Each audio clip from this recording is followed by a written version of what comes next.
So in this video, I'm going to answer what kind of homes can you buy in New York City. Now, if you're new to New York City, you might not realize all the different options that there are in New York City. And when I say New York City, we need to also remember that we're not just talking about Manhattan here, we're talking about the other boroughs as well. So you can really buy tons of different homes in New York City as a whole.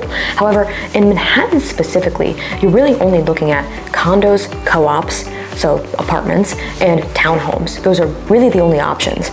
Now, townhomes specifically are only sold in a certain price range, millions and millions and millions and millions of dollars. So if you're not looking in that budget, townhomes are not gonna be an option for you. If you're looking at a lower budget, you're gonna be looking at condos and co-ops. So condos and co-ops are both apartments. However, when you purchase a co-op specifically, you're purchasing shares in the corporate structure as a whole. So you don't technically own your actual unit. What you do own is shares of the building. While a condo, you do own your actual physical space that you are living in, so your actual unit.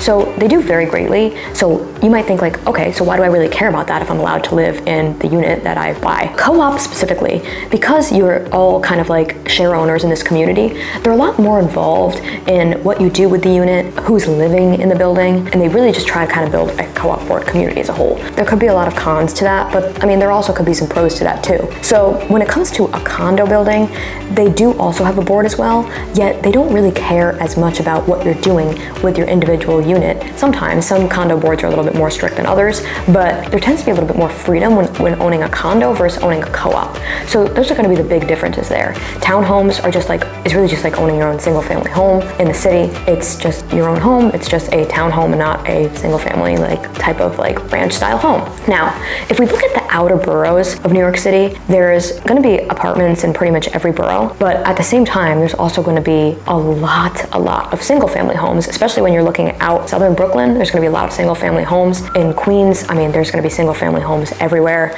Staten Island as well. And then the Bronx, there's going to be a lot of single family homes as well. Each of those boroughs are also going to have apartment buildings, and you will also find that the prices vary greatly. Now, if you do enough exploring in New York City, when you go to certain areas, like the further away from Manhattan you go, the more it feels like, honestly, like complete suburbs. Let's talk about Staten Island specifically. Staten Island to me feels like you're in the suburbs. You are in the suburbs to me in Staten Island, but it's a borough of New York City. So you don't have to live in New York City and feel like you have to live in an apartment if you are interested in a more like suburban feel as well. There's a lot of options here. So I know that's a pretty simple video, but that's basically an overview of what you can buy in Manhattan. So you're typically looking at condos, co-ops, both under apartments, and then townhomes, and that's pretty much what you're looking at. So I hope that helps you. If anybody has any other like comments or if they've seen any other type of homes that they can think of in New York City, just let me know.